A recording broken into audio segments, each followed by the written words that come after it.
Make sure you guys are staying hydrated. I put the pitcher of water in the fridge earlier. I probably should have put it in earlier because we just refilled it with water that's been boiled. Now it's kind of somewhat warm still.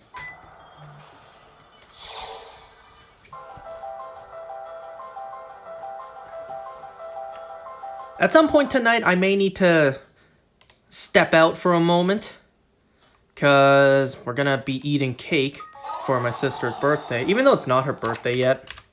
We went out for dinner yesterday night to celebrate her birthday early, because I guess it was the only time we could.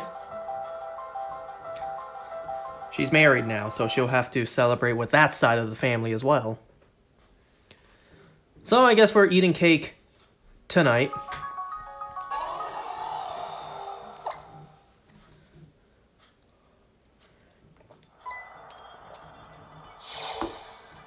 Let me take my vitamin pill. I don't think I took it yesterday, despite, you know, I already put the bottle in front of me so that I would remember.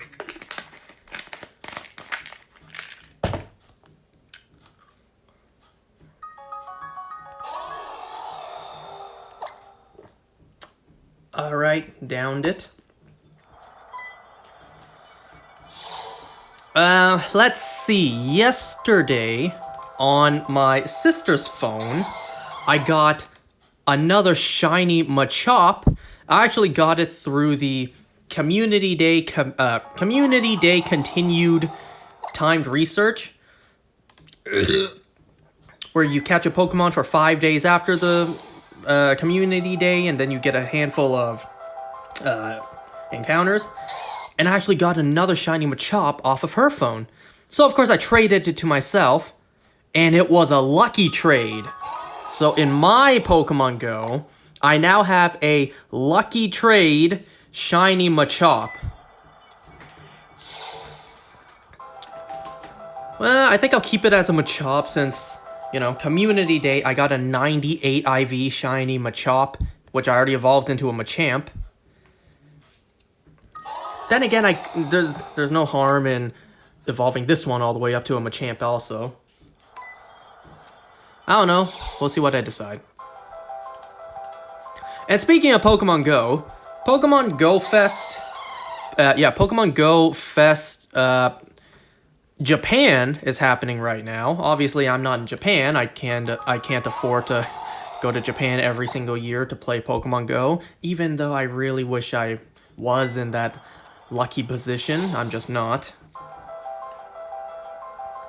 So Pokemon Go Fest Japan is happening now, and I'm seeing creators online, seeing what they're getting, and, you know, some of the spawns are really reassuring for me, because in my Pokemon Home Pokemon Go Dex, I'm missing, like, I think 15 Pokemon. Out of all the Pokemon that are currently available in Pokemon Go, I'm only missing, like, 15 in terms of the Dex completion in Pokemon Home. Not counting the legendaries I have yet to transfer over, which I will once the cooldown time is up. And no surprise, I'm missing a bunch of regionals. There are a handful of regionals I do have, however, I only have one. And I don't want to transfer it to Pokemon Home until I get a second one, which is where Go Fest comes in. So, ones that I'm missing in my Home Go Dex that I do have one of, and only one, I have Maractus, Sigilif, Torkoal, Relicanth, I think there was one more.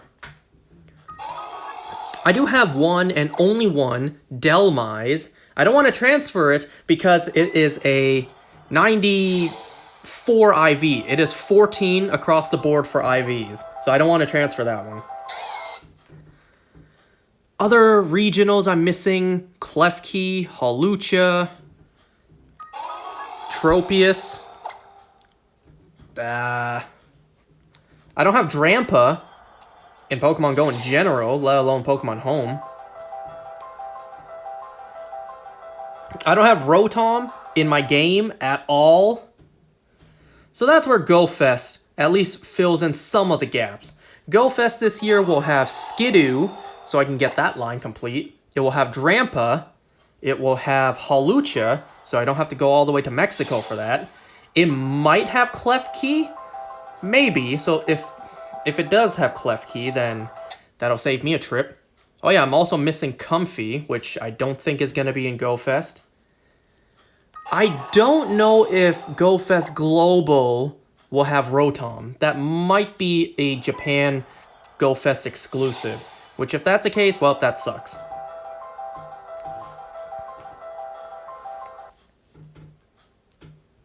What else am I missing?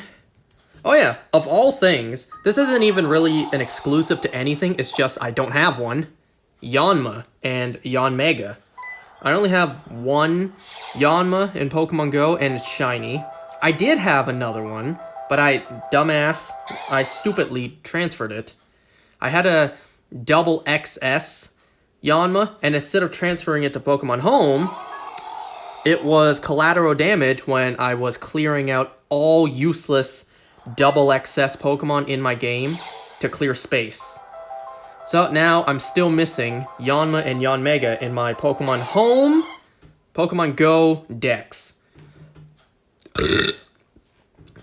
And I just gotta be patient until Yanma spawns in the wild again.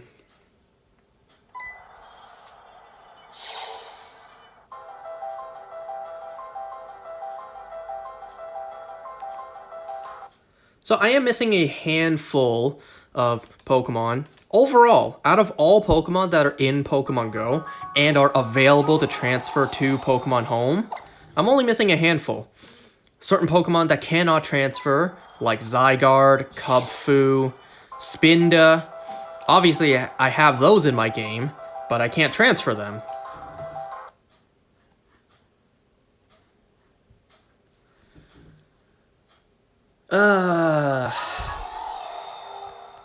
So yeah, handful of Pokemon that I'm missing in my Pokemon Home Go decks, which thankfully this year GoFest will fill some of them up.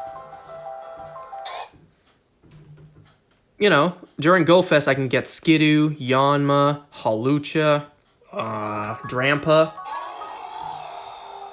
maybe Klefki, and maybe Rotom, though I don't think so for Rotom. Klefki maybe.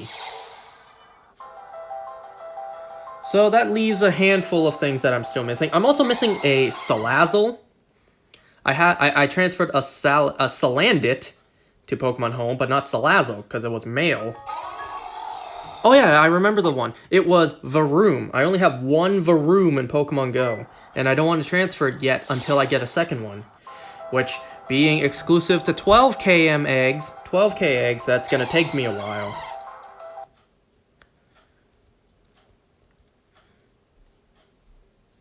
So yeah, there are 6 Pokemon in my Pokemon Go that I currently have only one of, but I need a second to get them registered into the Pokemon Home decks for Pokemon Go. So those 6 were, let's see. Those 6 were Varoom, Delmise, Maractus, Sigilif, Torkoal, and Relicanth. Those are the 6 I only have one of in Pokemon Go. So I just need to be patient. I get a second one of those. Oh yeah, Torkoal. I think Torkoal I can also get another during GoFest. Great. Matter of fact, can I just look it up real quick?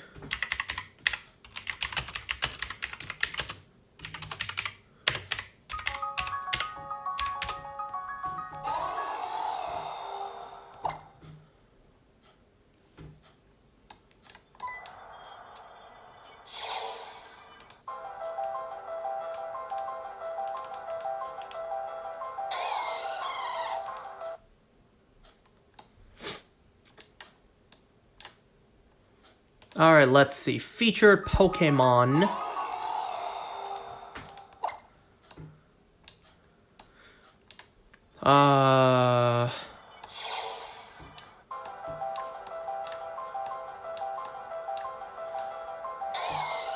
Moonless Volcano Habitat. None of these I care about.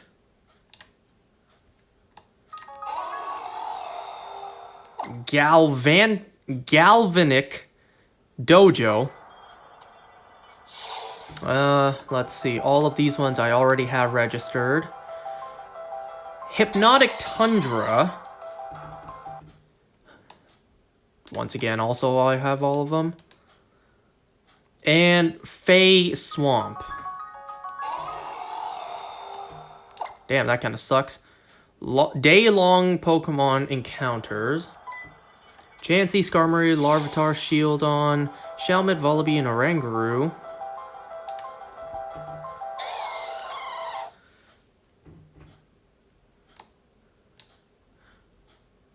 Incense encounters. Here we go. For ticket holders, which I will be buying, the following Pokemon will be attracted to incense, excluding daily adventure incense during the event. So, Torkoal, Skidoo, Pachirisu, and Klefki. I already have Pachirisu registered in the home Go Dex because I got a second one during like Sinnoh Tour. Or I think I had a regular double XL one, so I just sent it over. Okay, so using Incense during Go Fest, I will get 3 more Pokemon that I need. 4 if you count Skidoo and Go-Goat. And, well, by the looks of it, that's it. I don't see anything on... Well, maybe Hawlucha would be in the eggs. If not, then, well, that sucks. No Hawlucha for me. I don't know, I don't see anything here about eggs.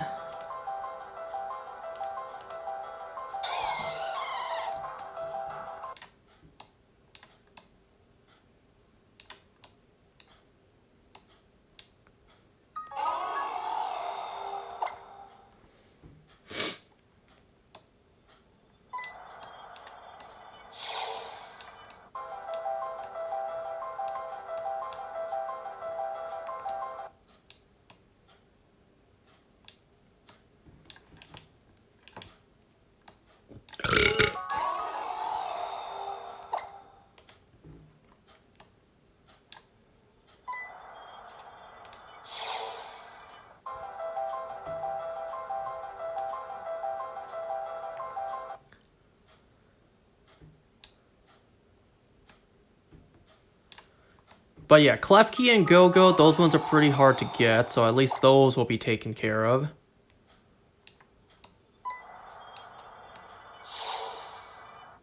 I'm trying to look for what might be in the eggs that day.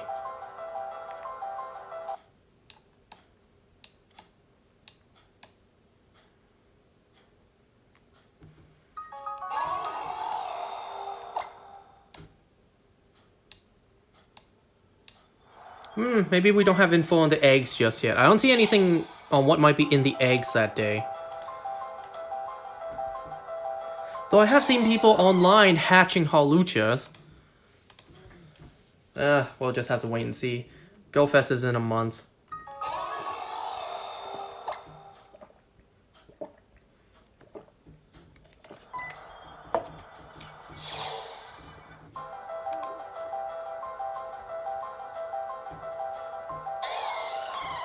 I think earlier today, if not yesterday, we also got our first images for Gen V Season 2. I haven't watched Gen V yet, but I will soon.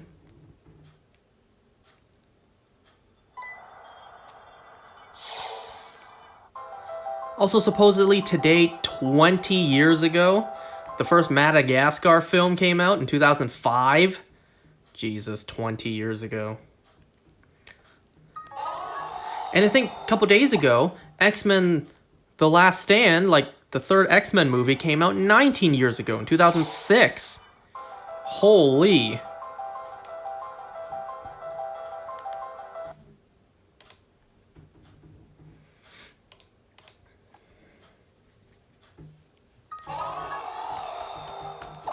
We also have a new season coming up for Pokemon Go, and that is going to have a handful of Pokemon brand new for me to register, like the Yamper line, Tatsugiri, and that might be it for now.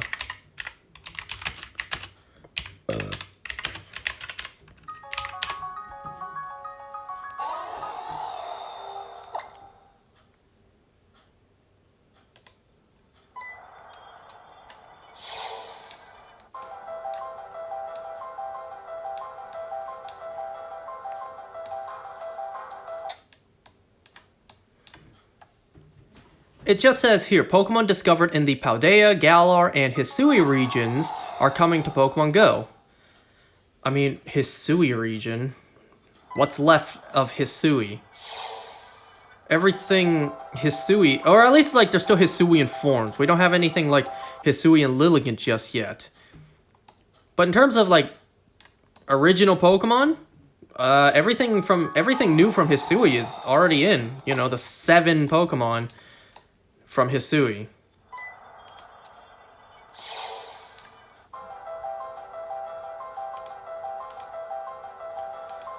Well, let's see. Is there anything worth it in the eggs? Ooh, Larvesta can now be shiny. Nice. You know, I hatched a Hundo Larvesta from a 2K egg. It's pretty sweet.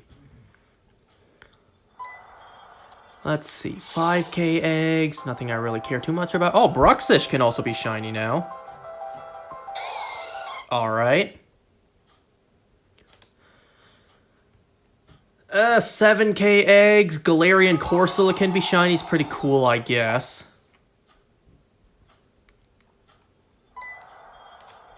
$10K eggs, Lapras, Toxo, Dreepy, Charcadet, and Frigibax. I'm still waiting to get my hands on either a good IV Charcadet or a shiny one. I want that good IV Ceruledge.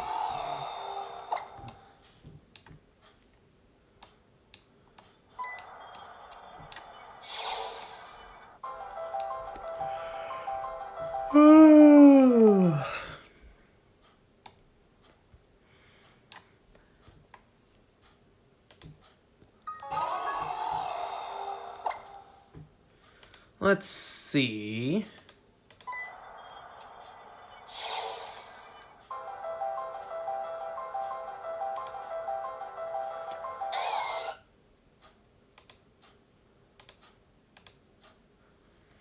Northern Hemisphere, we get the Hoenn starters. Southern Hemisphere, you guys get the Sinnoh starters. Alright. Again, nothing here I really need for my home decks. And nothing here who's shiny I desperately want either.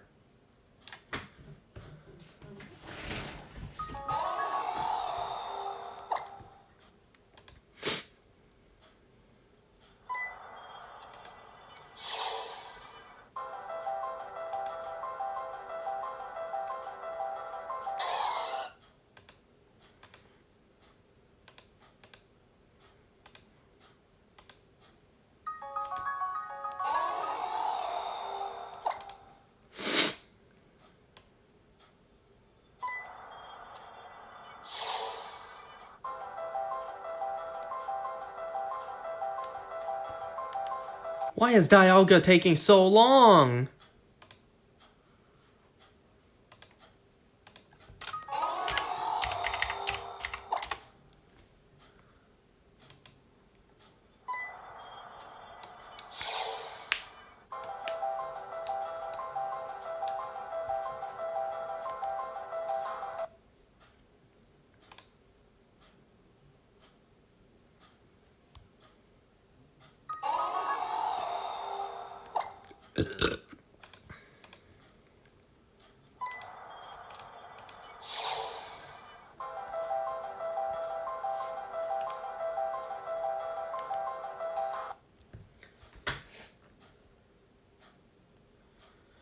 You know, I technically need to transfer 2 Cosmogs to Pokemon Home because of the split evolution.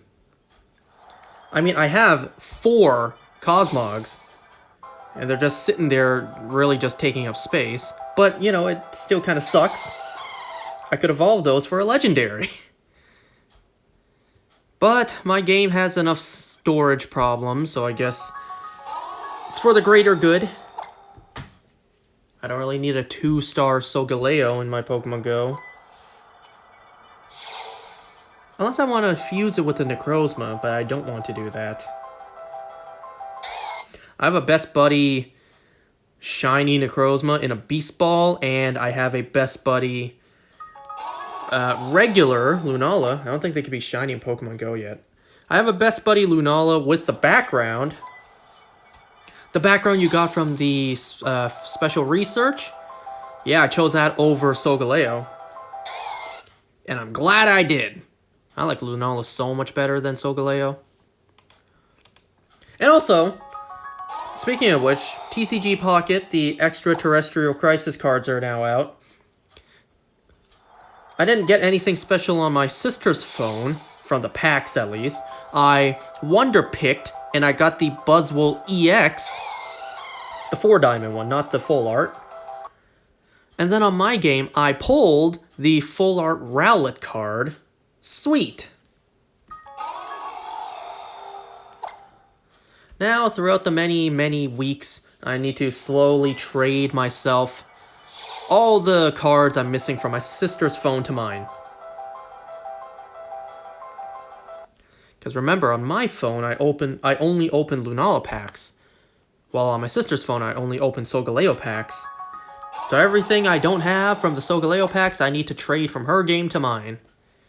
Yo, 2 free packs a day just ain't enough, you know? Yes, I know I could just use my hourglasses, open 10 packs a day, or 10 packs. When I get desperate enough.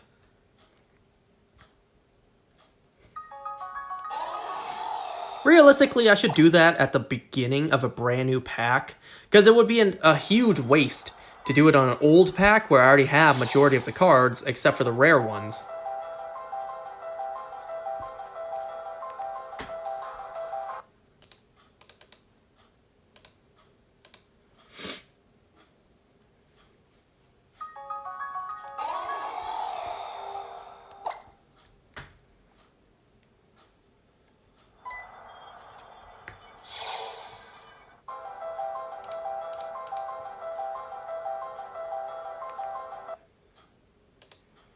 God, you know what I really should check, considering Dialga's taking so long? I should check if my Trevenant really has a Leppa Berry.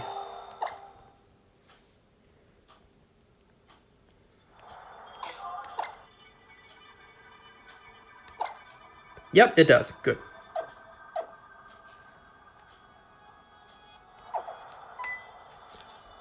Watch this one be shiny. No. Oh, right. Speaking of other Pokemon news, we also got the announcement of Pokemon Legends ZA's official release date being October 16th. And then we also got announced a Pokemon Direct happening July 22nd. July 22nd, that's quite a ways away. That's almost 2 months. That is just under 2 months. It's like a week below 2 months. So it's kind of crazy they announced it so far ahead.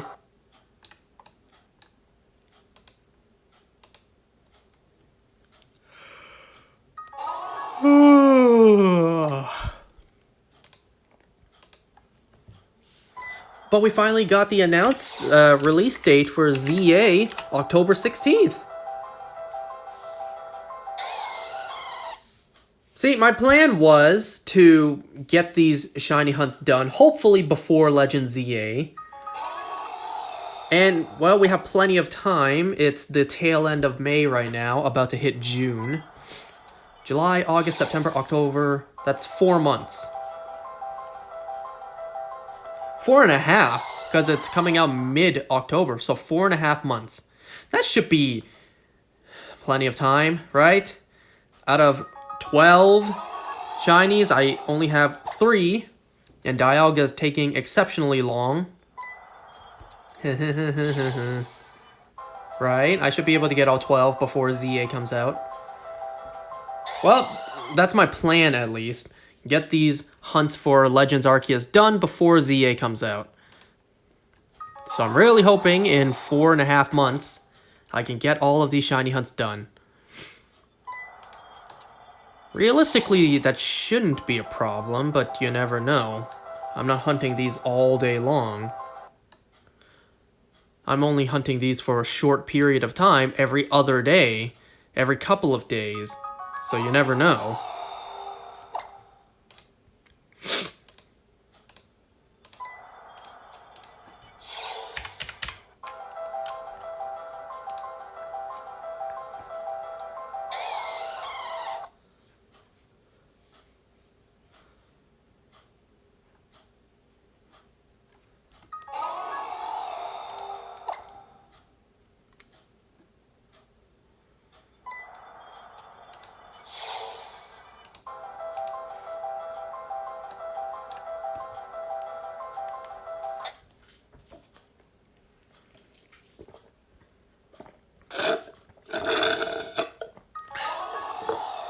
I'm drinking out of a cup with a straw.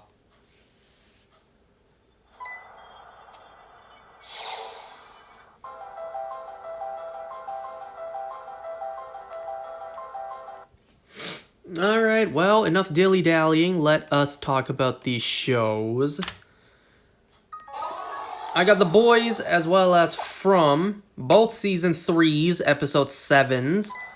This was the shit. This was the penultimate episode for Season 3 of The Boys. The second last episode in the season, I think. Pretty sure The Boys has 8 episodes, while From has 10.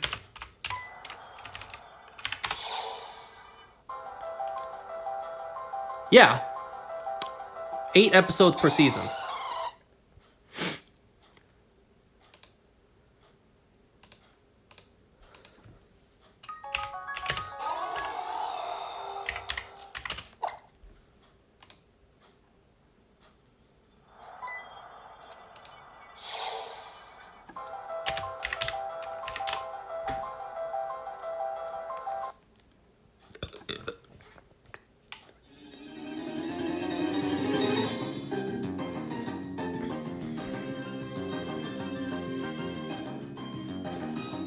It has been a long time since I heard this battle theme.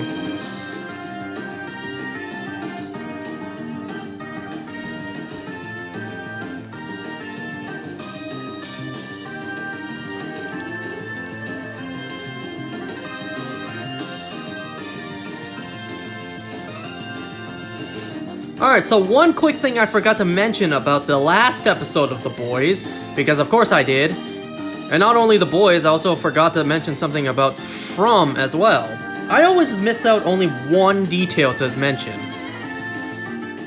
Listen, okay, I didn't take any notes, and I'm discussing the episodes only based off of memory. So forgive me if there's a couple of details I'm missing out. Last episode, I forgot to mention the moment where the Deep had an octopus on his groin, and he was caught by Annie, who took a picture of it and was going to send it to Homelander. We didn't get any of that in this episode. Homelander asking Deep what that was about.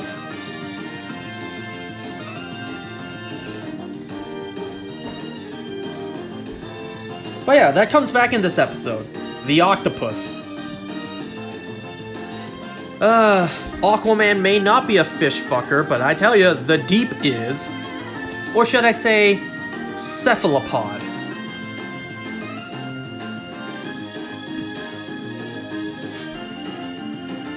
Or whatever the Deep called the octopus in this episode.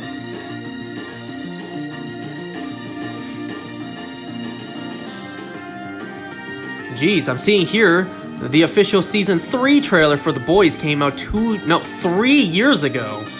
And I'm only now watching the season itself. When did Season 4 come out? Let's see. I am just about to finish Season 3.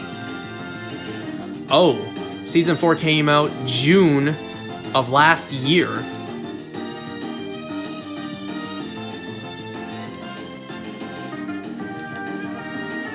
And I see here, when Season 4 came out last year, 3 episodes aired all at once. Huh.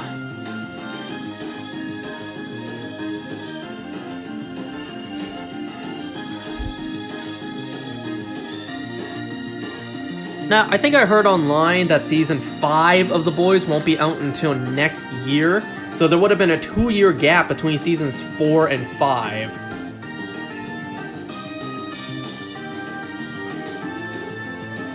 And hold on, when did Gen V come out? Gen V...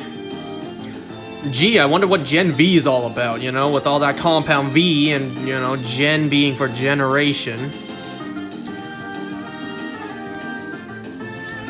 Came out almost 2 years ago. Huh. And we still don't have a Season 2. Huh.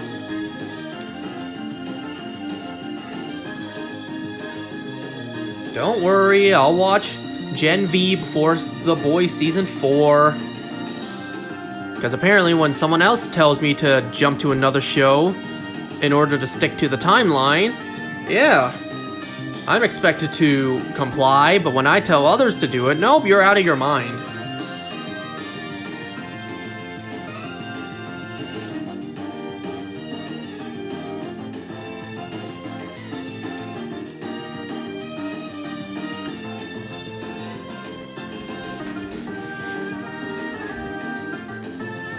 Okay, so let's see. A couple things happened in this episode, as usual.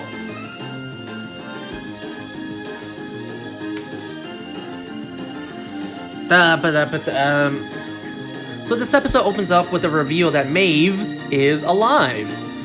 Homelander's keeping her in some sort of, like, solitary confinement kind of space.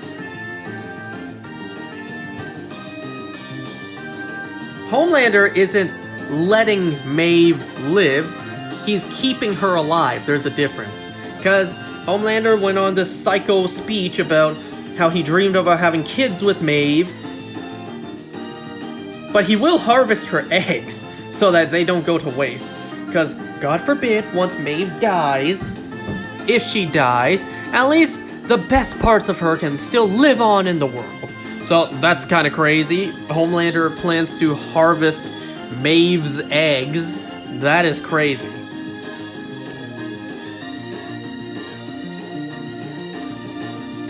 That is absolutely lunatic.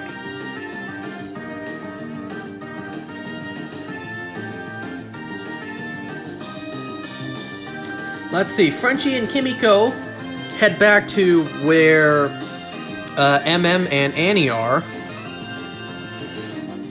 Frenchie and MM are looking through the files and the footage for Soldier Boy, what happened with him during his time in Russia, and Annie goes and tries to help Kimiko with her wounds. Kimiko is actually asking Annie for Compound V, because ever since Kimiko lost her powers, now she wants them back. She was blaming everything wrong about herself on her powers, but now that her powers gone, it's like, no, it wasn't the powers, it was me. Now I want my powers back, because I'm kind of defenseless to defend my family without them. She also discusses this with Frenchie, and Frenchie is of course apprehensive about it, but then she gives Frenchie her message to Annie, and that got Frenchie to understand. You know, this episode this episode in particular really loved to keep us in the dark. Instead of showing us or letting us hear things that characters say, we find out later in the episode what it was.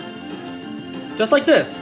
Kimiko's message to Annie to convince her to give her Compound V. We don't learn what it was until later in the episode, where Kimiko gave the same message to Frenchie. It was basically, she blamed her powers for everything wrong with her, but she realized it's not the powers, it's the person who uses it, and now she needs powers to defend the people she cares about most, like Frenchie. So, yep, Frenchie, once they get Compound V, Frenchie injects Compound V into Kimiko's spine, which is always painful to see. Kimiko gets powers. Her powers are back. She heals. Yeah, Kimiko has powers again. It was never blatantly explained what made her lose her powers. Because she got hit point blank with Soldier Boy's blast, and then she lost her powers. Unless you're telling me that Soldier Boy's chest blast can also strip a soup of their powers. If that's not the case, then we don't know what made Kimiko lose her powers.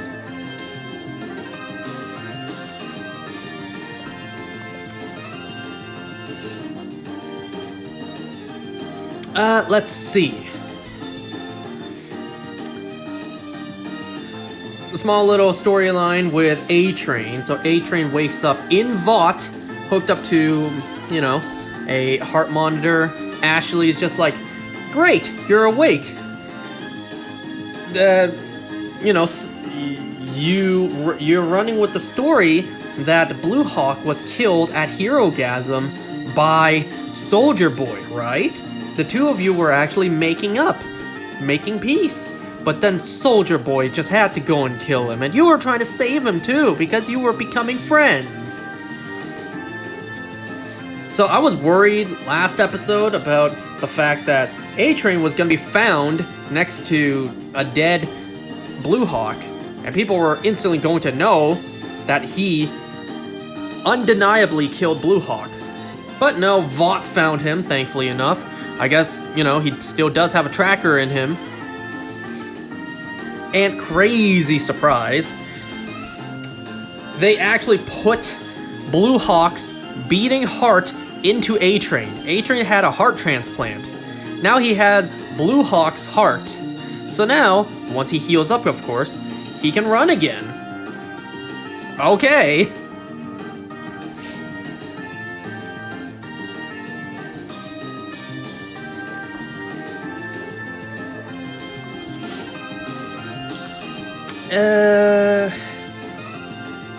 There was also this small storyline with MM meeting, what the hell was his name? Tony? Or no, Todd.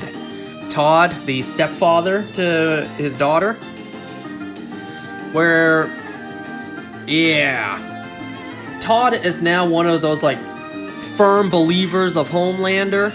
Believes everything Homelander's saying. Because we learned at the beginning of the episode, it's been like 5 days since the events of the last episode. Annie is still on the run. She is being a whistleblower to Vought. She quit, remember? So Homelander is trying to pin the blame, like, you know, she is committing mutiny against Vought, against the nation. Remember all the things that Starlight's doing. She is, I don't know, recruiting children for test subjects, or whatever they said about her. Whatever they tried to twist the tale. And Todd is eating it up. He's just like, Homelander protects us. He's the only one that protects us against the evil criminals like Starlight. And of course, we know that's not true. Well, Todd says something to piss off MM, you know. MM's just like, you're not her father. Well, someone has to be. And then MM just socks him in the face. I don't particularly like the guy either. Anyways, the main storyline for this episode is Butcher and Huey helping Soldier Boy find the rest of his team. It actually starts off with Soldier Boy having like an orgy with a couple of naked MILFs. And then they go after what the hell is his name again?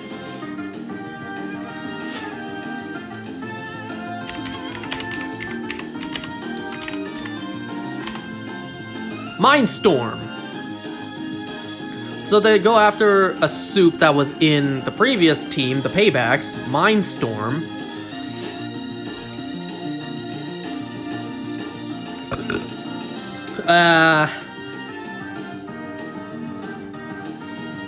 While we're there, we find out that Soldier Boy is actually a pretty big dick.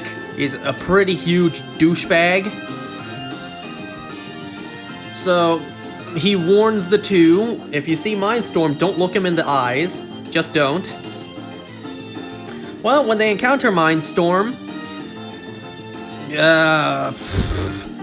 Butcher looks him in the eye, so he's put into a coma. An endless nightmare. And in that endless nightmare, Butcher reminisces on his past, how shit of an upbringing Butcher has had, and what happened between his family. What happened in his family, and what happened to his brother Lenny. So we finally have that story explained.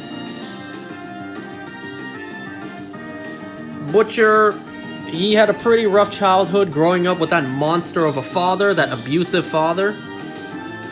And then we constantly see flashes to Butcher seeing himself, seeing his father in himself, and then seeing Huey, seeing his brother in Huey. Because we learned all the way back in Season 1, if I'm not mistaken, that Huey reminds him of his brother. I forget if it was the previous episode or the episode before. Butcher did actually see a quick glance of Huey as a little kid, but we now know that little kid was his brother. So yeah, they were being abused by their father. Butcher couldn't take it anymore, so he had to leave. And, left his brother behind. It sounds exactly like the Kraven the Hunter movie I just watched. But Butcher never came back for his brother. And Lenny couldn't take it anymore, so he takes the hidden gun in their glove compartment and just kills himself. There was a suicide warning at the beginning of the episode. Man, I think it's so sad that obviously stuff like that is bad, and we don't want these shows, these movies, to influence anyone's decision making. Like, it's just sad that that's this much of a problem these days with people's mental state. Believe me, I know. But like, damn, the warning at the front just kind of spoils what's going to happen in the episode. But then again, technically for legal reasons, they need to attach the warning at the front. So it is what it is.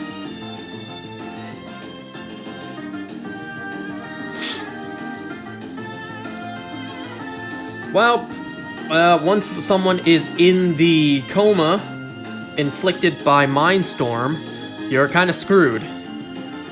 You're kind of screwed unless he himself wakes you back up. So you will likely die of dehydration. So it seems like Butcher's a goner. So Soldier Boy, he doesn't care. Soldier Boy just wants Huey to follow along so they can kill him. They run into this nun couple, which Soldier Boy not nun couple, this religious pairing, this priest and a nun, who Soldier Boy swiftly executes because he recognizes they're under the control of Mindstorm. Well, they find Mindstorm, and Huey teleports him away to try to get him to wake up Butcher. And in exchange, you wake up my friend, I will teleport you anywhere you want. You can be safe, far away from Soldier Boy. So yeah, Mindstorm wakes up Butcher, but just before they're able to complete their deal, at that exact moment, Soldier Boy comes in and just kills Mindstorm. But not before Mindstorm reveals something that we, the audience, don't find out about later on. Everyone's trying to pin the blame on Noir, but then Mindstorm reveals something that nobody knew about, at least not until the end of the episode. So he just John Walkers him and just uses his shield to bash his face in. I was about to say at least, but no. Sadly, we don't see it. We don't see that glorious gore. Because he put a bag over his head to conceal the gore. I guess the show maybe ran out of budget here, so they had to cut corners.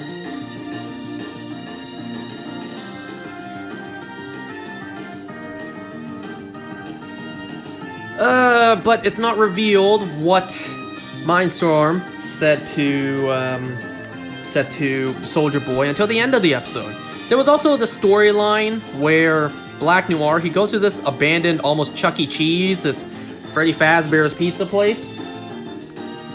And then we have these a bunch of 2D animated characters that are in the mind of Black Noir, his imaginary friends, and they put on a little show for him to remind him of what really happened. Because they know he's scared of Soldier Boy, but he needs to confront Soldier Boy to get rid of this fear, to move on with his life. Because Soldier Boy, Because Black Noir knew when he put away Soldier Boy, gave him to the Russians, he knew that Soldier Boy would be back one day. So we get this 2D animated show of all of Noir's imaginary friends, showing us and him, showing us what really happened, but also reminding Noir. So the flashback story we saw Mallory tell, that wasn't all of it. It's revealed that Soldier Boy was a pretty abusive team leader. Truly the best kids show? Yeah. So in Mallory's flashback story, we were led to believe that that ambush attack, the explosion, was what really damaged Black Noir's face. But no, in this story, we learned it was not the explosion, it was actually Soldier Boy.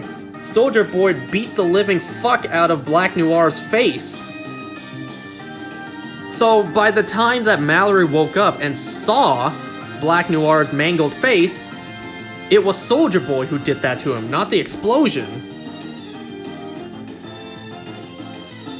It turns out, well, we already knew this, all of the paybacks hated Soldier Boy, and they all collectively worked together to get Soldier Boy sent to Russia to be experimented on.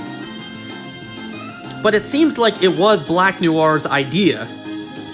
Black Noir was the mastermind behind it. That's what... I don't think that's what Crimson Countess said, but that's what the TNT twins said, and that's what Mindstorm said. So, you know damn well that Soldier Boy is going to be hunting down Black Noir.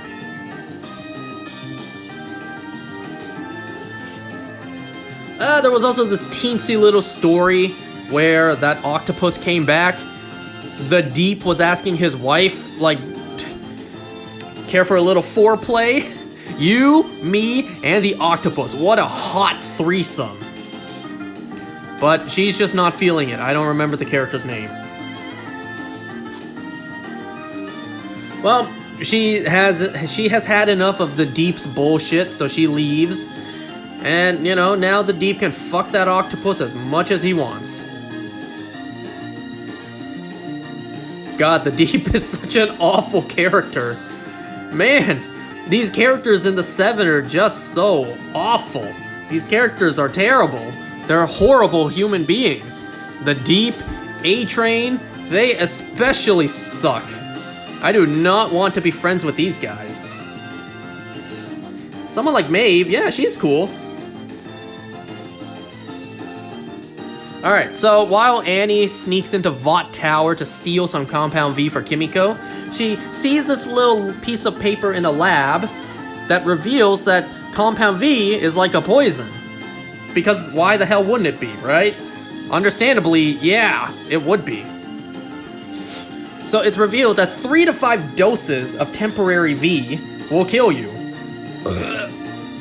And that's exactly what we see throughout these past 2 episodes. Last episode, we saw some black goo oozing out of Huey's ear, and this episode, we see the same thing with Butcher. So, that temporary V is actively melting their brains. Annie tries to call Huey, but he's not answering, so Annie instead calls Butcher to try to warn him. Butcher's just like, I'll tell Huey, I promise. And immediately breaks that promise. He's just like, Huey, it's about the V. We need to go and get some more. We're almost out. And then you and me, we're gonna get this done. We're gonna kill Homelander, lad. You and me. So, in the, Butcher clearly learned nothing from reliving his past on what a douchebag he is, what a monster he is after his father. Because right before Lenny shot himself, he's just like, everyone you care about dies. Everyone close to you, you just have to drag down to your level, don't you, Butcher? Don't you, Billy? So, yeah, he's clearly learned nothing. He's still the cold-blooded douchebag that he is. Literally just relived all that trauma. And instead of saving poor Huey's life, who, remember, reminds him of his own brother, he's just like, nah, I want Homelander dead. And if Huey has to die in the process, well, so be it.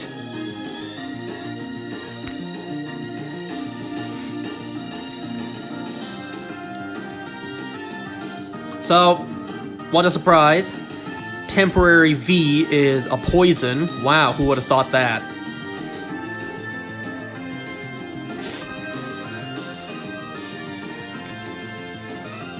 Wasn't there something else that happened? Oh, right, of course, the fucking ending. Actually, before that, we get the scene where Homelander doing that public rally. I finally get to see the context behind this particular meme. Homelander just walking off and taking a deep breath, looking all worried. Well, I finally get to see the context behind that meme. And then he goes into this barn, milks a cow, and just drinks the raw, unpasteurized milk. Because we know Homelander's love for milk. And then, well, Victoria Newman walks in and just disrupts him. She tries to stand up to Homelander, but then he just grabs her by the neck. Victoria Newman pulls out a paper for Homelander as a favor. We don't learn what's on that paper, not yet at least. I also forgot to mention, a couple episodes ago, Victoria Newman injected her own daughter with Compound V. So we'll have to wait to see where that goes. I don't know. I kind of expect Victoria Newman to die, and then her daughter will come into the show. We'll see. We'll see.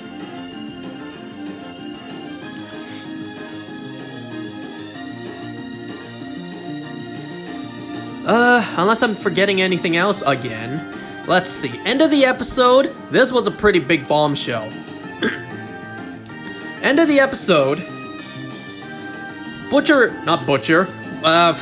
Homelander gets a call from Soldier Boy himself. Reveals that he went to Dr. Volgenbaum's lab for some genetics experiment. So, Soldier Boy reveals that he jerked off into a cup, and then, with that, Volgenbaum engineered a child, born in 1981.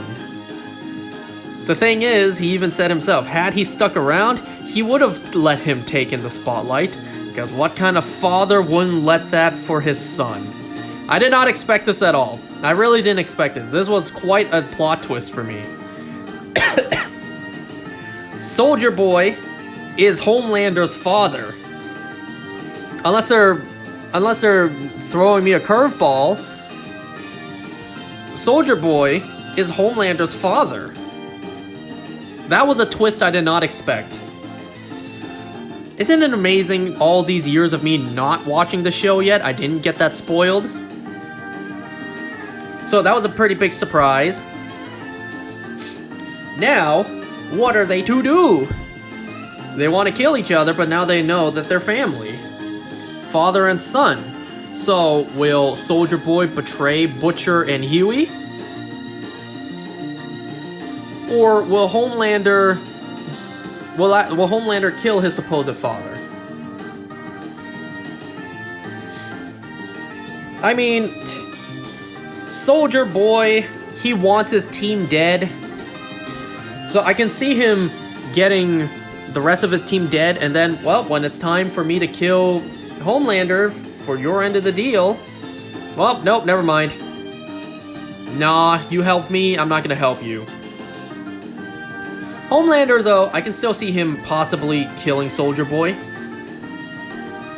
He has no connection to his father.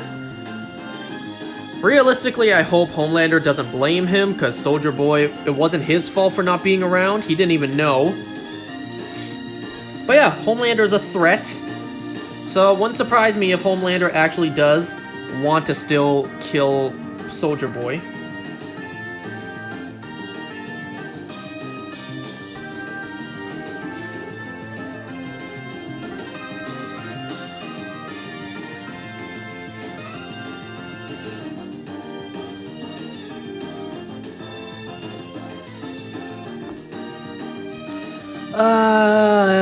What else happened? Did anything else happen?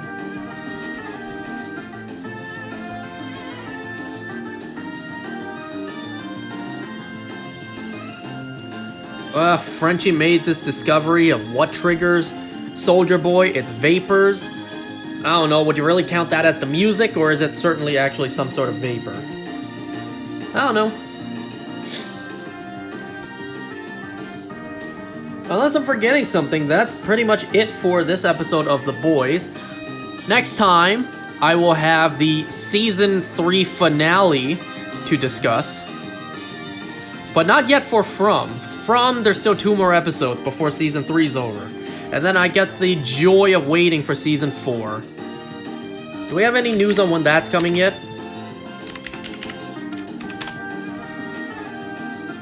Oh look, also 2026. So The Boys and From Season 4 will both air next year. Fun.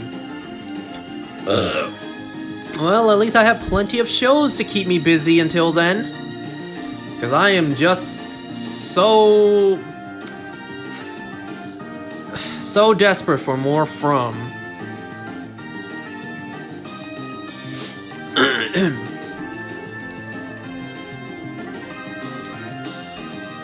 Because I just love the fact that the guy who suggested I watch it, we're not even discussing it.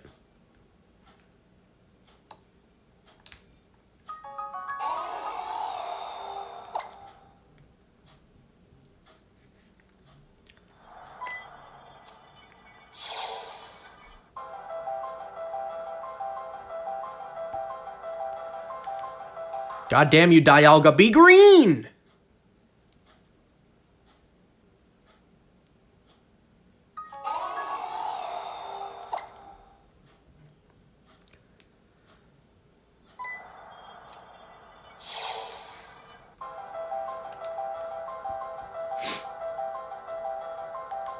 You know what I kind of want? I kind of want a nice, big, loaded burrito. I've had Shelby's shawarma so much, I usually eat the wraps. I kind of want to switch it up. Now I kind of want a burrito. Oh, maybe I should have gone to Chipotle today.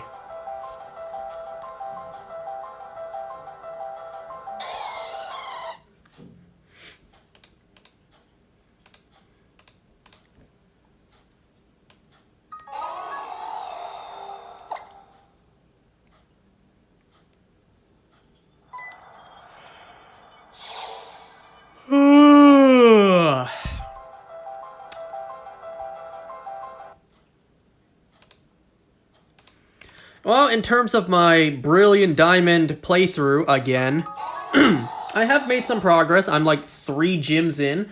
I'm on my way to becoming a Pokemon Master after I get all 8 gym badges. Yeah, I don't give a shit about that. I'm only doing this to get myself another Arceus. Once I beat the game for this, I still gotta replay PLA in its entirety.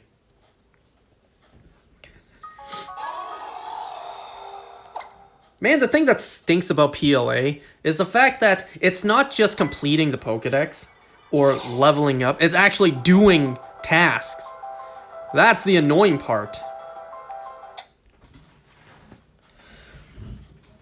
So I can't just say use Pokemon Home, complete my entire Pokédex and move on, just plow through the whole game. No, I actually need to do things before I'm even allowed to move on. I need to get a certain amount of points before I can move on. So I need to say, I don't know, catch 10 Bidoofs. I need to watch a Pokemon do these moves a certain number of times. That's tedious. That's annoying. I don't want to have to do that. This is why I would actually rather replay BDSP over PLA.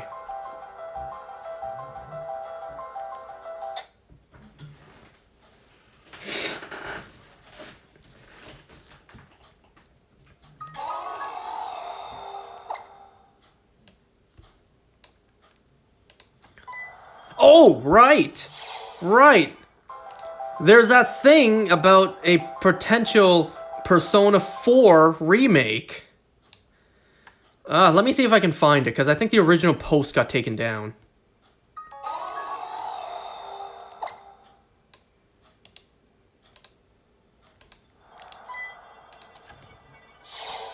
Oh, yep, the post got taken down.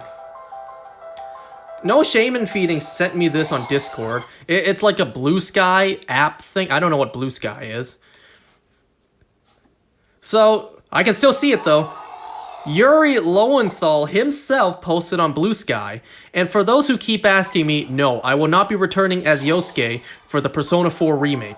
I asked. Maybe I even begged, but they don't want me to come back. L Choice Atlas, L Behavior.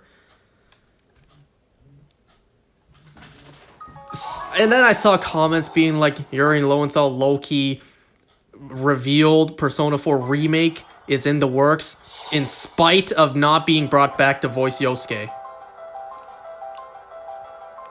That's some next level hater shit right there. But you know what? Justified. Not gonna have goddamn Yuri Lowenthal back. What do you mean you're not gonna have Peter Parker back? What do you mean you're not gonna have Smoke back? You're not gonna have... oh, shit. Who did he voice in Arcane again?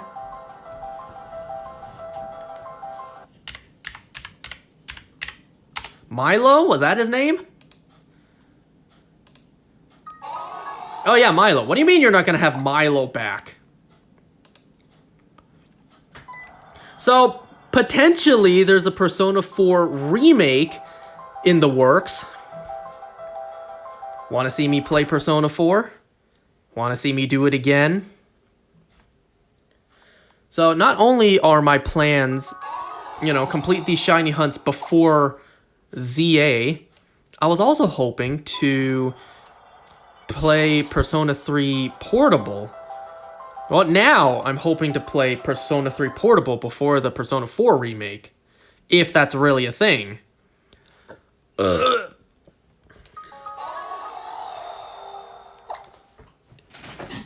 I don't know, it feels kind of unnecessary for a Persona 4 remake. You know goddamn well they're not going to remake Golden. They're just going to remake the original Persona 4. You know damn well they're going to do that.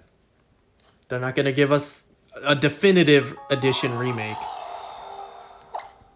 Well, then again, they did give us Reload, which is supposedly based off a festival. Whatever. I don't know, I kind of feel like... isn't it kind of, quote-unquote, early for a Persona 4 remake? Considering the fact that you just re-released the game a couple years ago. Not that long ago. Okay, hold on, let me see. When did Persona 4 come out? Didn't it come out in, like, 2009? No, 2008. And when did Persona 3 come out? Really? 2006?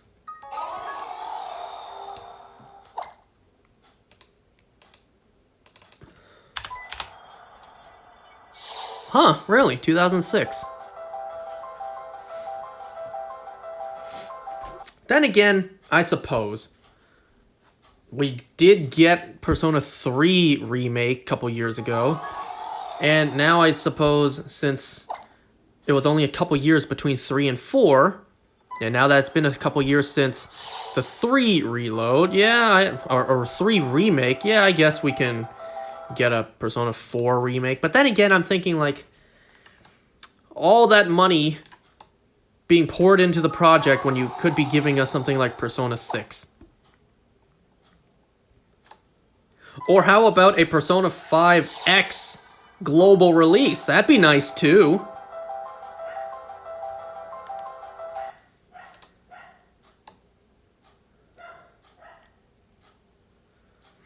And I can also kind of understand the most updated art style was Persona 5. I mean, that makes sense. It's the most recent brand new entry in the Persona series. And then Persona 3 Reload has damn near the same art style, graphics. Only game kind of outdated in terms of visuals would be Persona 4. So I guess it would make sense they want all three of their crowning jewels in the series to look as updated. What up? Discussing Persona. Because there's supposedly possibly a Persona 4 remake at some point.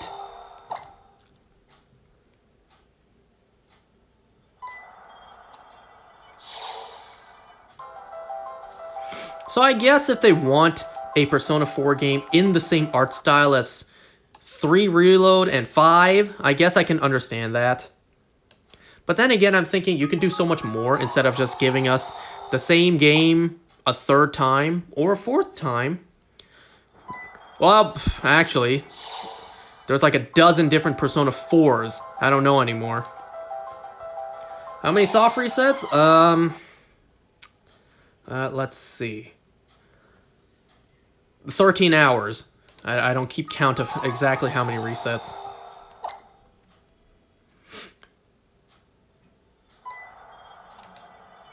Did I do the math right there? I think so, 13 hours.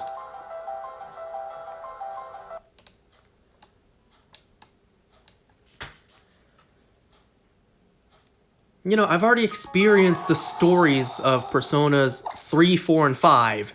How about you give me a remake of Persona 1 or 2 so that I can finally experience those in a more modern way? Because those games are extremely outdated, and it's not like I can easily access them these days. So hey, Atlas, instead of giving me another Persona 4, why not give me a remake for Personas 1 and 2?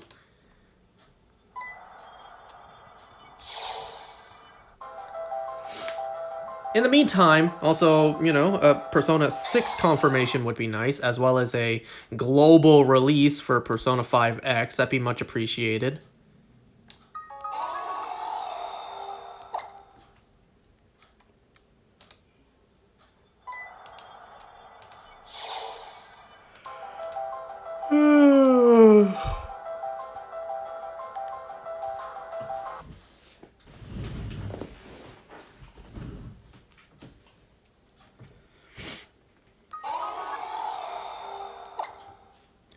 Trying to get your Ultra Moon decks filled up quickly so you can get shiny Pokemon and legendary shinies? Nice.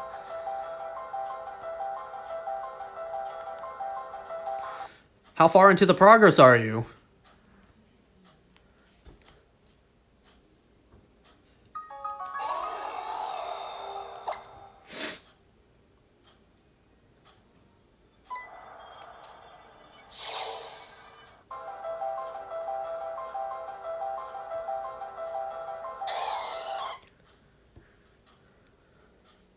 Dialga, you are being so annoying. Please, just be shiny.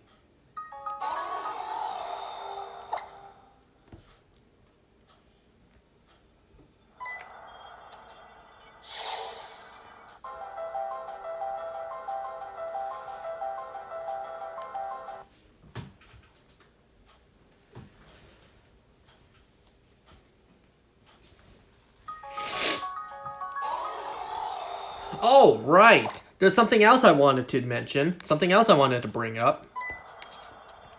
You have 362 Pokemon and 89% of the dex is almost done. Nice.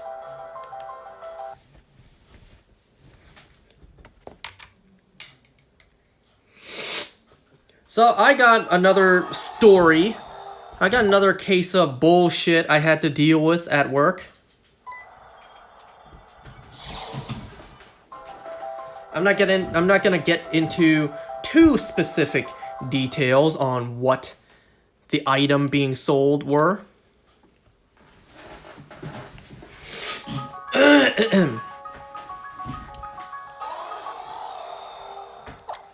So, without getting too specific, these items in particular, we sell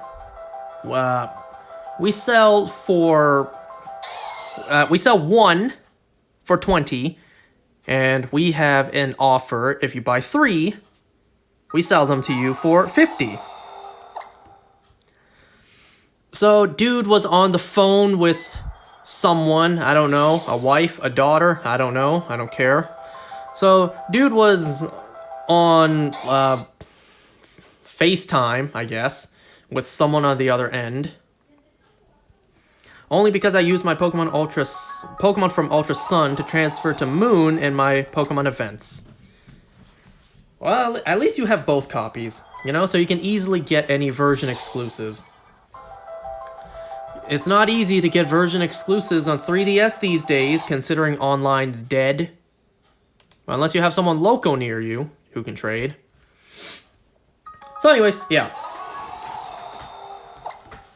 So this dude, he wanted, or he was looking into these things, and he was FaceTiming the person who was actually, who he was actually buying for. So like I said, 1 for 20, 3 for 50. The lady on the phone asked how much for 6. And if you do simple math, that would be 100. You know, we do 3 for 50. So for 6, it'd be 100. Immediately, the first response I get was, no discount? Do you not do simple mental math? Do you not hear anything that we tell you? 1 for 20. 3 for 50. You do the simple math. 20, 40, 60. So, you do the simple math yourself. I don't think I need to do, like, 3rd grade math. I don't even think this is 3rd grade. This is, like, 2nd grade. So, the immediate response I get is, no discount? How much for 6? I say 100, because, you know, like I said, 3 for 50, so 6 is 100. And my first response I get back is, what, no discount? Exactly, but what's even better is that I got my shiny Ditto, Korean, to breed for a shiny Pokemon. Smart. Nice. So then, you know, they only settled for 3 pairs, or, you know, 3, so it would have been $50. And then they asked, do you have this, like, extra thing that I'm not going to be specific on what it is? Do you have this extra item to go with these? And I'm just like, yes, one is $5. Dude hands me $50 in cash, and he's just like, give me discount on this. I'm just like, no, do you want this or not? Like, did I stutter? I told you that it was already discounted, and I told you for one of these, it's $5. I did not say, you know, free with the bundle. I told you, if you want this with your purchase, it's an additional $5. And dude had the nerve to hand me $50 and just be like, give me discount on this. Come on, give me this one for free.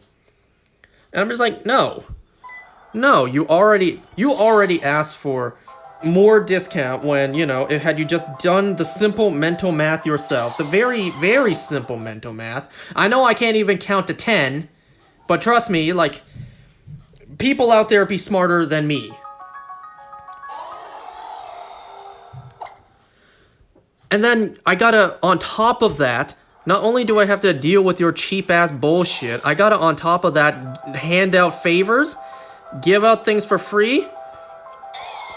Nah, son, you got me fucked up. I ain't doing that. You know, when I go out shopping, nobody does me any favors.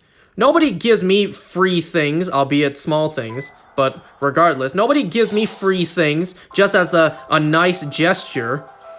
So why do I have to hand out all these favors? Why do I have to hand out favors to these fuckers when nobody ever does the same thing for me? I gotta deal with this shit at work, and yet nobody does the same thing for me when I'm out. I don't ask for it, you know? If I'm given it, hey, that's nice. But I don't ask for it. Douchebag talk about some, come on, give me this for free, please. Like, no. Cheap-ass punk.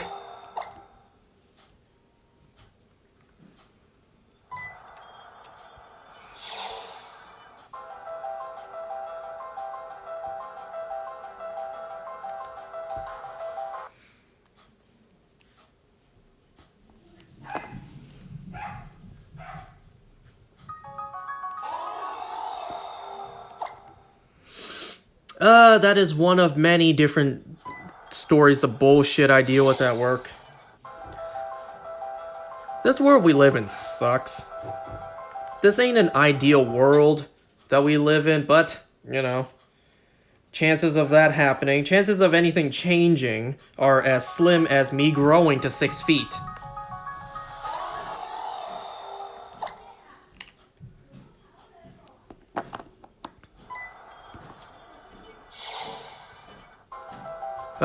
We live in a world where I gotta deal with bullshit people like this, and I can't even really do anything back, you know?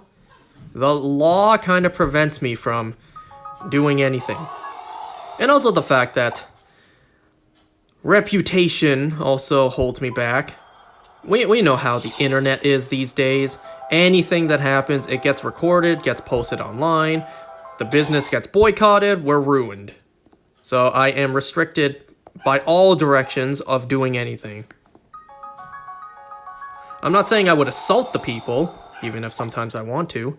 I can't just argue back, you know? I can't just really scold these people for being cheap-ass douchebags. I can't do that.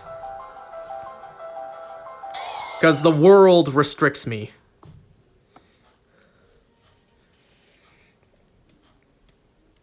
Oh, if the world didn't restrict these kind of emotions, then, let's face it, we all know that there would be anarchy in the streets.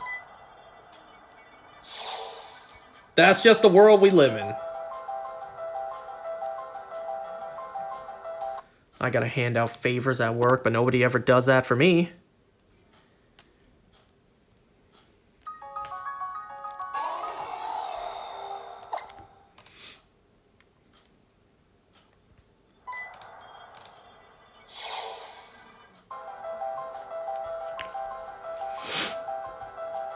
Am I getting the Switch 2? Not right away. I don't have one pre-ordered. I don't plan to buy one as it releases. I'll get one eventually. I just won't get one right away. I'm not in desperate need for a Switch 2.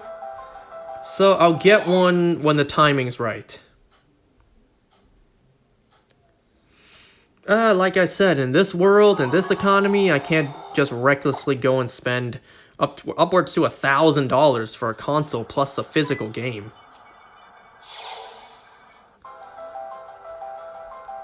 You're getting one? Nice.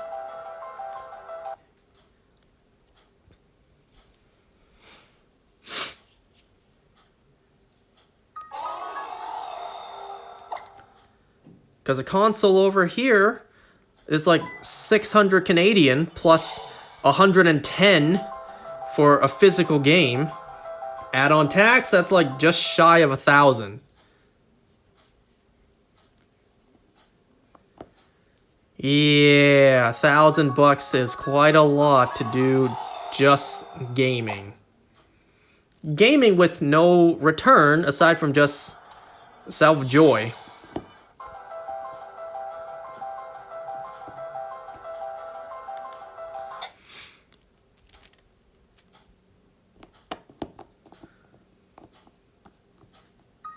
$1,000 can go towards a lot of things. Bills, food, rent. I think those are kind of more important right now than gaming fun. But, you know, eventually I will get one.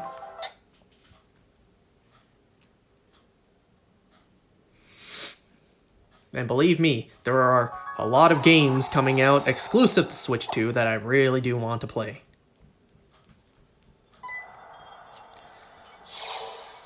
I can finally get my hands on Colosseum and Gale of Darkness. I want to play that Age of Imprisonment game. I want to, well, I'm curious. I'm not desperately hyped, but I am curious for Mario Kart World. I want to experience the new stuff for Kirby and the Forgotten Land, as well as Tears of the Kingdom.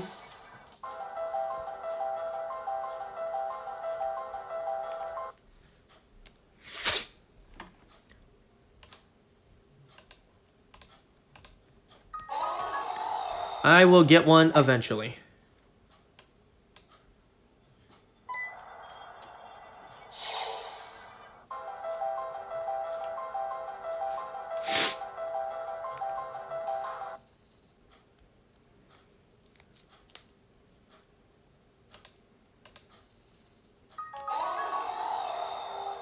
Oh, you want to know something I just learned the other day? Turns out Jenna Ortega has been in the MCU. She played the kid with one leg at the very beginning of Iron Man 3, and that's it. So people, saying Jenna Ortega should play a character in the MCU, she already has. Now, obviously, they could bring her back and just have her play a different character. That would technically mean two characters in the same universe coincidentally look the same, but it's not the first time they've done that. We have Cersei and Minerva. We would have had Cottonmouth and Blade. Seems like that Blade movie's done for.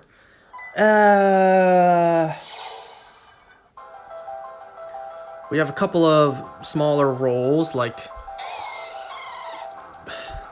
Daniel Souza, as well as that one-off cop he played in the first Avengers.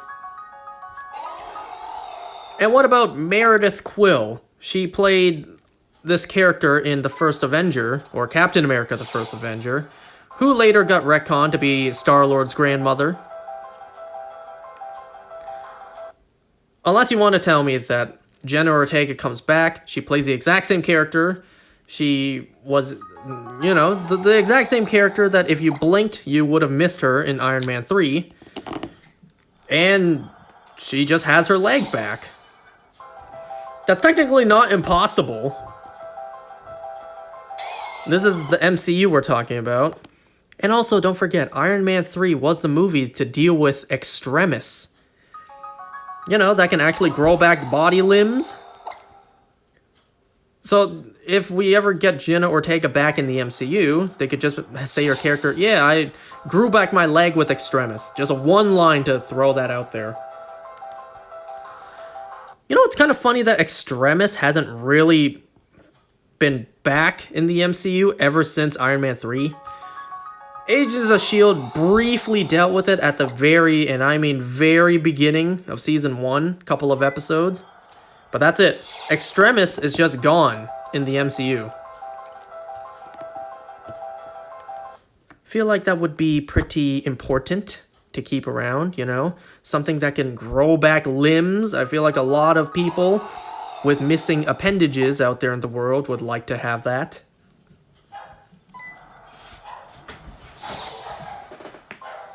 And I'm sure, at the time, the combined minds and intellect of, say, Tony Stark, Bruce Banner, Shuri, they could have probably stabilized it. What about Hank Pym? Too bad this world doesn't have a Reed Richards. So, all of them together, they probably could have stabilized Extremis and made it like a worldwide medical tool. If I put steak in milk, does that make the milk come with pulp? What? Steak in milk.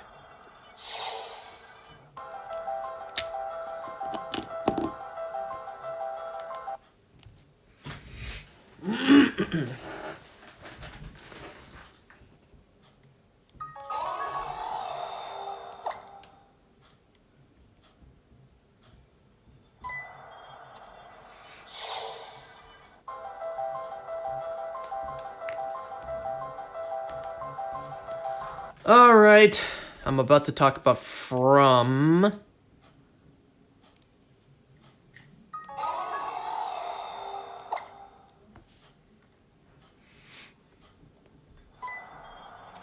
I just need something to put on in the background.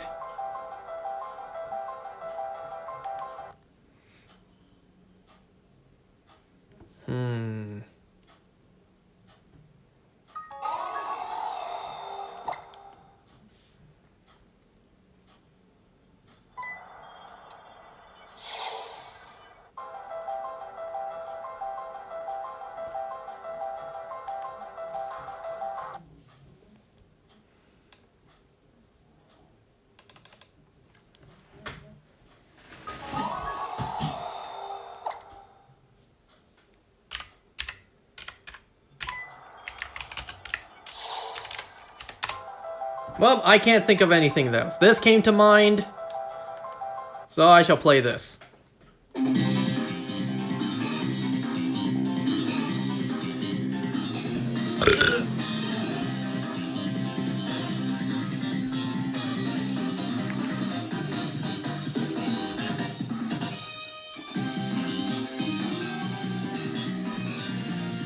So, like I mentioned earlier, I did forget to mention something about the last From episode, because of course I did. Tabitha revealed that she's seen this place before, in her dreams, as a kid. She asked Jade, did you see 3 red rocks? He's just like, yeah, how'd you know? I've had nightmares as a kid over and over again about this place. It's kind of a bizarre nightmare, but okay.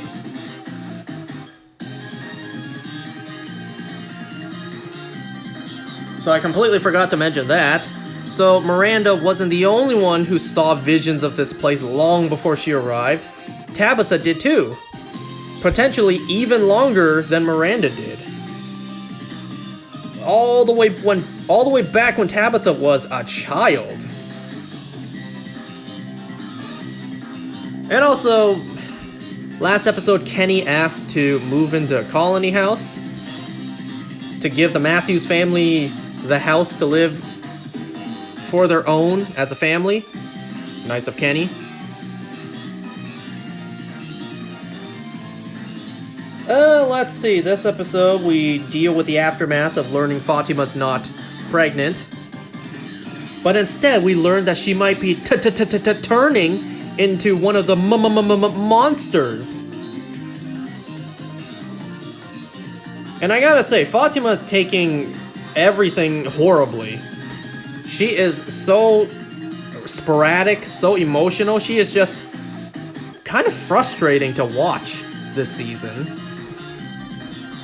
But I suppose potentially, like, phantom pregnancies will do that to you. I don't know. I don't know what it's like to be pregnant.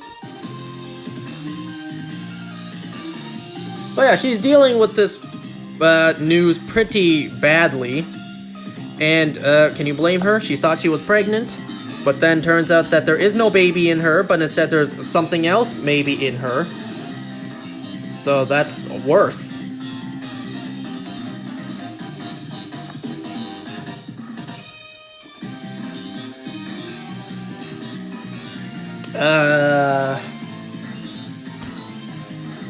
Jim went out to pick vegetables for the town. Jade, Tabitha, and Ethan all go to investigate because Tabitha's claiming she's seen this place in her dreams. It's kind of a good point. Up to this point in the season, Tabitha hasn't seen this place. The food, the cabin, the creepy, quote-unquote scarecrows, and the red stones. Also, it was raining in this episode, and a lot of the snow looks like it's gone. So it looks like filming in the winter didn't really last too long.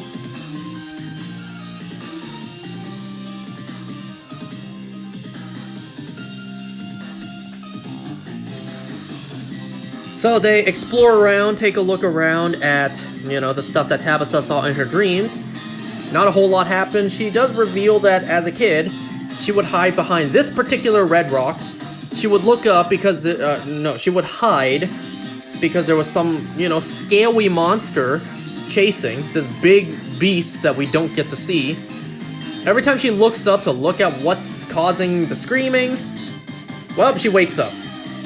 Of course she does. So they're slowly laying breadcrumbs that there is something else out there, some sort of big beast, some sort of big creature out there. Oh, I can't wait to see a sketchy CGI monster.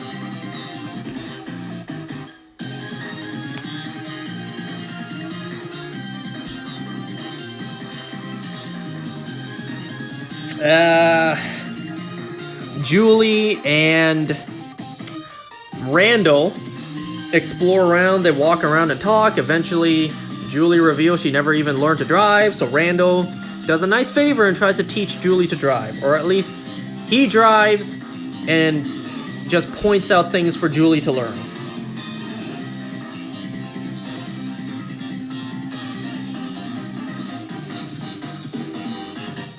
as Julie was about to have her turn to drive around, Randall sees the cicadas again. He goes crazy, he gets out the car, walks off. Julie follows, and then, wow, mad coincidence, they end up at the dungeon ruins place that Boyd was at last season. But unknown to these characters, this is where they were, quote-unquote, locked up last season. Wow, that's very convenient of them to stumble upon this exact spot. As if the cicadas were guiding them here. Because only Randall has seen the cicadas so far. Not Marielle, not Julie. Only Randall has continued to see the cicadas. Well, we don't see what really happened after they found this place again. Ellis, he's just around. The photo, the camera, takes a picture on its own, and nobody sees besides Ellis. No, not Ellis, Elgin. So Elgin looks at the photo, and it's a photo of the cellar, which is physically impossible because he was at Colony House, not the cellar. But whatever, the hell with logic, I suppose. So Elgin goes down to investigate the cellar alone. So he opens a bunch of doors under the cellar, and it just leads to a wall, a wooden wall. So Elgin's about to turn around and leave, but then he hears knocking coming from the other side. So Elgin just pushes the door aside, and there's a secret door behind it. What? It's not like he pushed aside a cabinet drawer. No, he pushed aside a door attached to the wall. Unless I missaw what was there. Alright, so he enters even deeper into the cellar. I kind of can't blame Jade for not finding the spot. You know, how could he have possibly thought to move a door aside to find another door behind it? So Elgin goes down, he finds a dead body in there, and then he sees the woman, I think. He's just like, is this really where it happened? I don't know, I assume this woman was trapped here and died. Maybe it's Victor's mother? I don't know. But that's it for Elgin's story in this episode. And you know what, speaking of Victor, so he's trying to get Jasper, the ventriloquist doll, to talk to him. Henry's not really understanding. Victor goes back to where Sarah's at, tries to go down to his her basement to try to get Jasper to speak. That's it for this episode regarding Victor. Henry, though, he goes and has a drink with Donna, and, well, he's kind of beating himself up, because he kind of was, he had a thought for a split moment. Wishing that Tabitha never found him, wishing that he just kept on believing his family was dead, because it was easier. Gee, what a poor father. Anyways,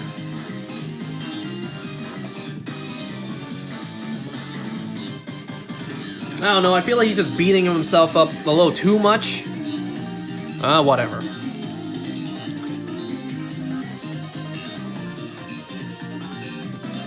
We also get in this episode much more screen time with Acosta, the sexy cop. No, I'm kidding. And her personality is pretty vulgar. She is,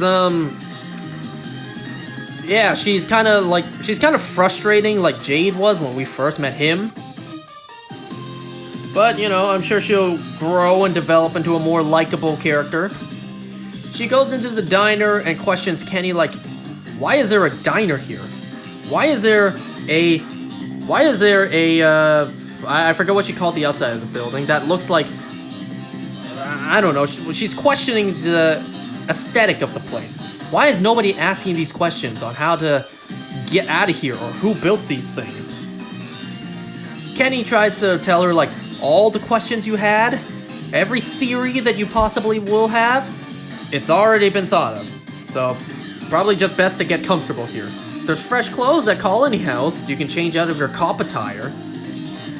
Well, Acosta's just like, I don't plan to get comfortable here.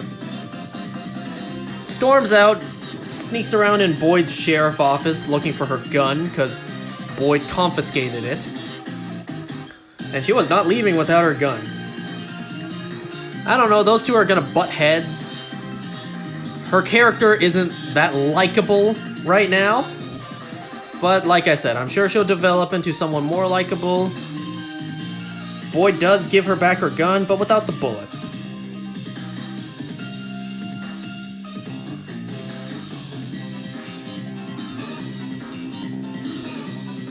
Well, in terms of Fatima, she's not taking the news well. She questions what's going on. If there's no baby, then everything she's feeling is her.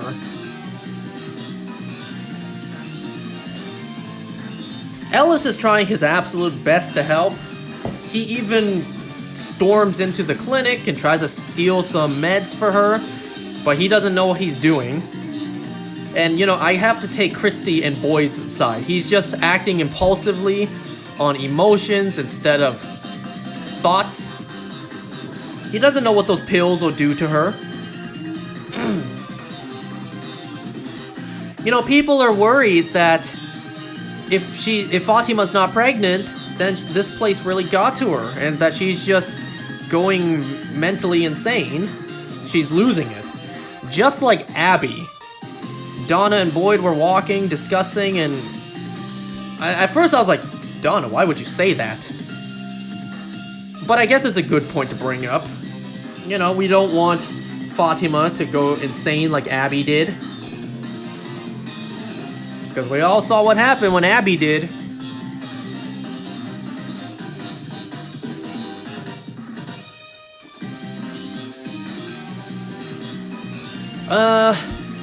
The old lady assures Ellis that she'll do her best to help. I think her name was Tilly, the old lady. You know, there was also this scene where Fatima... There's like 2 scenes in this episode. Fatima's screaming in pain because her stomach area just shrivels up. Just completely devoid of anything inside. And yeah, that looks painful. The effects are actually very convincing.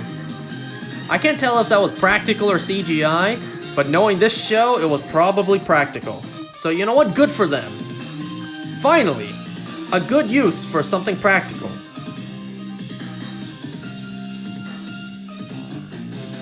Fatima is, like I said, pretty frustrating to watch. She is not handling anything well these episodes, you know, these days.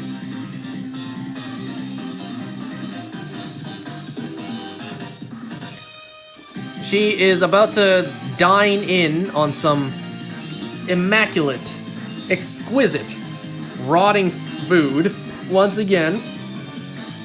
But she's screaming in pain. So Tilly, the old lady, comes up, tries to help her. Fatima's just like, no, you have to leave. You have to leave me alone, please. I kind of thought, you know, because the theories are Fatima's turning into one of the monsters, I kind of thought she would claw at Tilly and kill her. Maybe claw her neck and kill her. But no, Fatima, she grabs a sharp pair of gardening tools and just stabs Tilly in the chest. Alright. Alright, it seems like it took a death caused by Fatima's hands to finally snap her back to reality. I don't know, what is it with shows when someone's acting impulsively or acting angrily, they grab something and shank. We saw Dale do it to Ellis last season. What is it with people reacting and grabbing something to, you know, thrust towards someone else?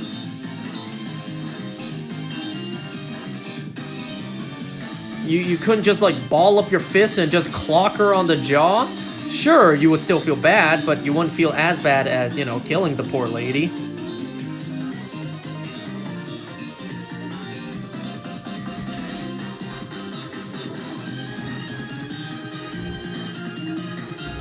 You know, there are a couple of abandoned storylines that I can't help but question what happened to those. Like, what about the voices that Sarah was hearing? Huh? That seems to be pretty forgotten. What about Boyd being like, we're gonna catch one of those monsters and make it talk? What happened to that? You know? This season set up a couple of stories that are just going nowhere. It's like the season forgot about those storylines halfway. Now, I'm not saying Sarah's voices was this season, but still, it's like that's still a forgotten storyline.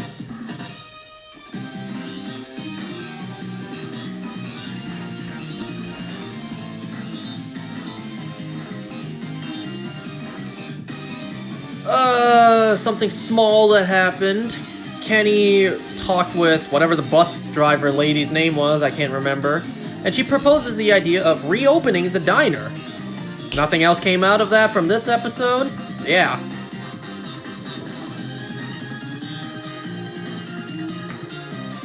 All in all, a pretty tame episode. It was nice and simple. Nothing rage-inducing. It wasn't, it was kind of slow, but, you know, the story building was there. And you know what? That's very good praise coming from me. Nothing rage-inducing. Nothing to really get the blood boiling. It was a pretty straightforward, simple episode. Nothing too major happened. Yeah.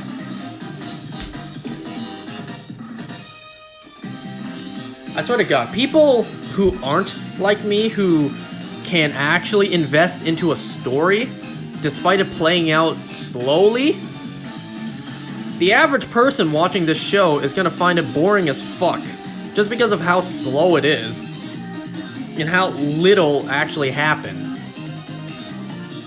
You get these, you know, slow-ass, borderline, pointless stories, like Randall teaching Julie how to drive. Like, those are pretty useless, except for the ending, where they end up at that same spot coincidentally.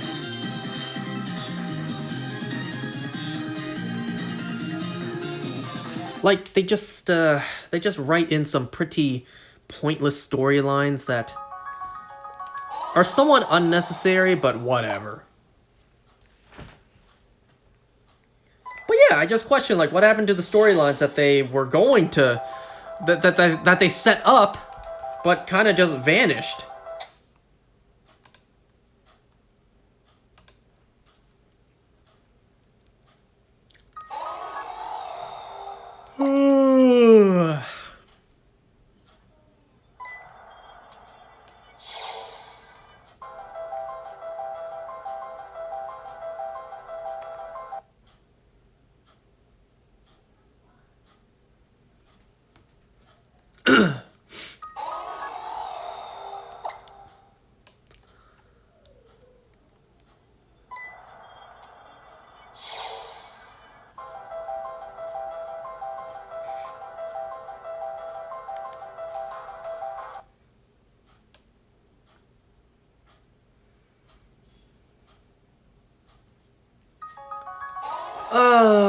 I bet you I forgot to mention something.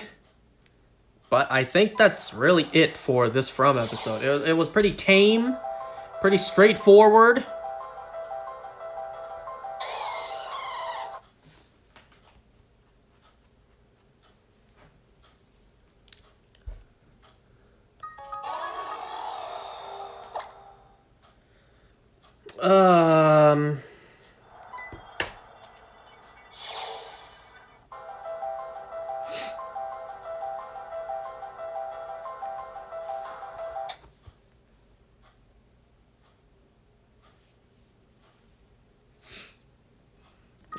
I don't know. For the most part, I think that's it. The moment where Julie and Randall were about to get into the van and drive it around, Julie was also like, isn't this only for emergencies? You know, driving the car, gasoline usage? Well, the hell with that. It's not like that's life or death, potentially. Let's drive it around just to have some fun, just to teach Julie how to drive. Maybe that'll come back in the future. You know, life or death, only Julie can drive. Jim's like, Julie, where'd you learn to drive? Randall taught me. Well, let's go. Let's get out of here with our lives. Well, we'll see, but I doubt that. I doubt that.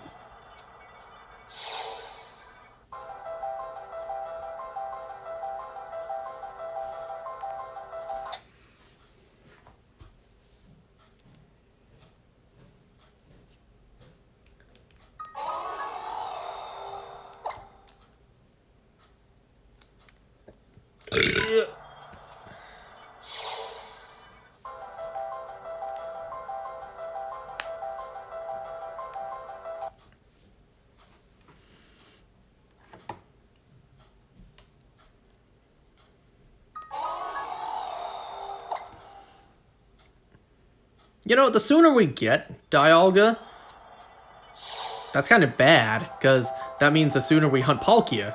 And Palkia's shiny is subtle and hard to see. So I'm not looking forward to shiny hunting Palkia, but it must be done. So the longer Dialga takes, the more Palkia gets delayed, which is both good and bad.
Well, nothing else to talk about. Guess I'll make some BDSP progress on the side.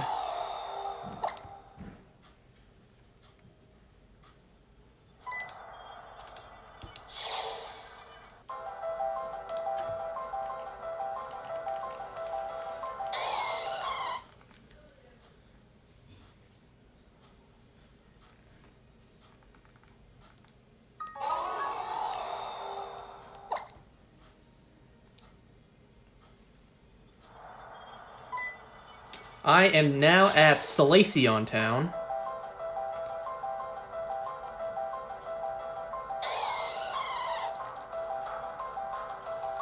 Oh, never mind. I only have 2 badges. I said 3 badges earlier. No, that's 2. Whoops.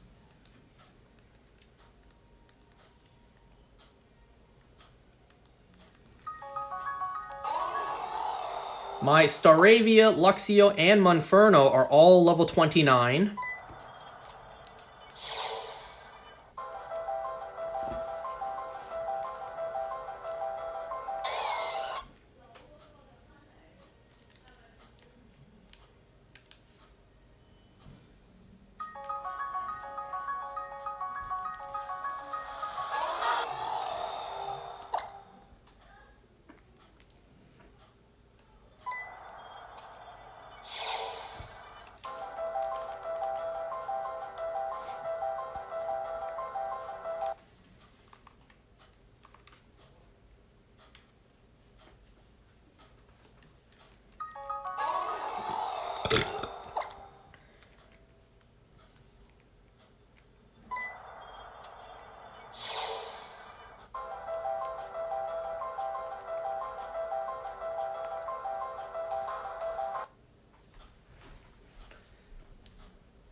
Really hoping I get all of these shinies done before ZA releases mid-October.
Well, I think this will be the last reset for tonight.